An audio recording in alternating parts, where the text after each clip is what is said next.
On today's Smart 7, bad news for Boris, tragedy in Greece and lots more. It's Friday the 16th of June, it's National Fudge Day, and happy birthday Jurgen Klopp. The Smart 7. It's news, but not the news.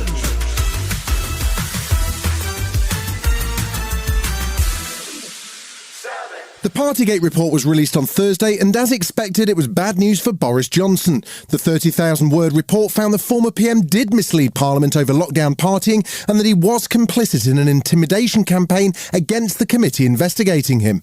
It would have been enough to see him suspended from Parliament for 90 days, automatically triggering a by-election if he hadn't already called it quits and resigned last week. But there'll still need to be a vote on the report, and Leader of the Commons Penny Mordaunt says that'll happen next week. These are difficult matters for the House. We have to look at the evidence, we have to look at the report, but we are talking about people who are friends and colleagues. It will be a painful process and a sad process for all of us. Reaction to the findings has been mixed. Labour Deputy Angela Rayner says Boris should have just come forward and apologised. Boris Johnson is not only a lawbreaker but a liar.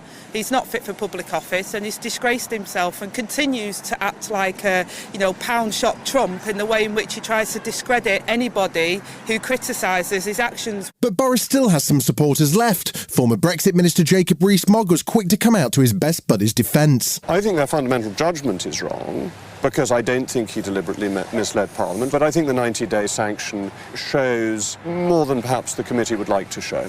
And what about his pass being revoked? That was trivial. So it's like switching off a child's Nintendo 10 minutes early.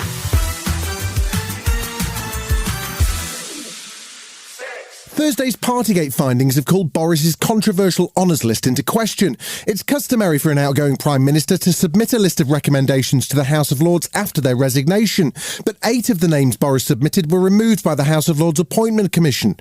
Now, following the publication of the Partygate report, there's calls for the list to be revoked altogether. This is Chris Bryant, who chairs the Privileges Committee. The resignation honours list is a list of some of the most discredited people in Britain today. They're the people who enabled all of this in Downing Street. They're the people who cheered him on, and they shouldn't be going to the House of Lords with a job for life. Former Culture Secretary Nadine Dorries was one notable absence from the list, and she actually announced she'd be stepping down as an MP shortly before it was published. But now she said she'll hold off from resigning until Number 10 explains her lack of peerage. Fellow Tory MP Tobias Ellwood says she should just go. It harms the party. It's not good for the nation. It distracts the government. So please, send in your letter to the Chancellor. Make it clear that you're stepping back. Allow those by-elections all to take place on one day.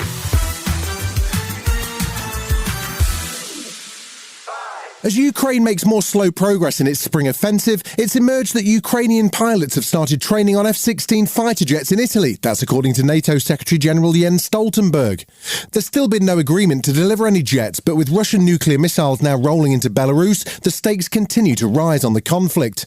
Ukrainian MP Kira Rudik isn't worried. She says the nuclear posturing is just a show to benefit Russian President Putin. These attempts and these messages are to show the world that Putin does have some allies, that he is not alone and that there is some particular cooperation. Meanwhile, Thursday also saw the Australian Parliament introduce legislation to cancel Russia's lease to build a new embassy in Canberra following a long-running dispute. Australian Prime Minister Anthony Albanese. Today the government will introduce legislation to terminate the Russian Federation's lease for a proposed diplomatic presence just next to Parliament House. We anticipate this legislation will pass both the House of Representatives and the Senate this morning. This action follows the conclusion of long-running litigation regarding the site.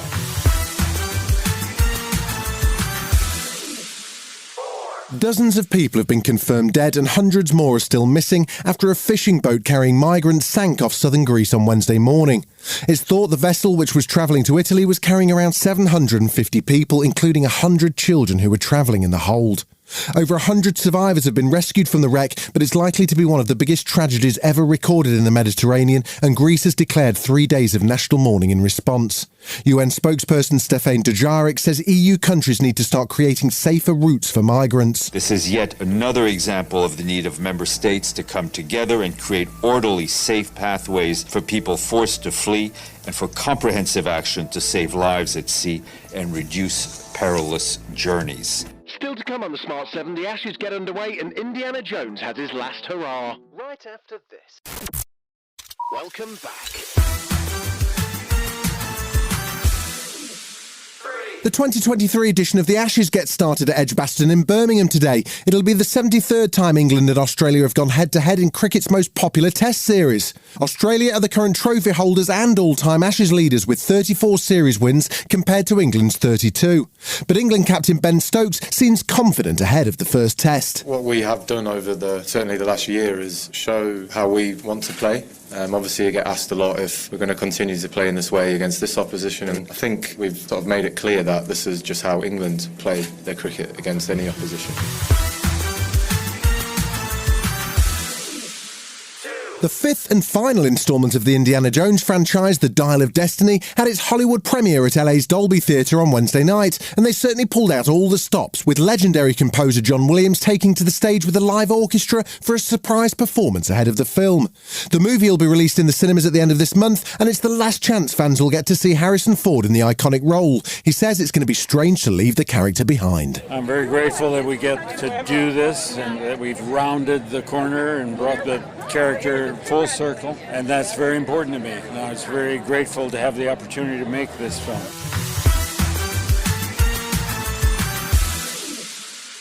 Legendary British actor and politician Glenda Jackson passed away on Thursday at the age of 87.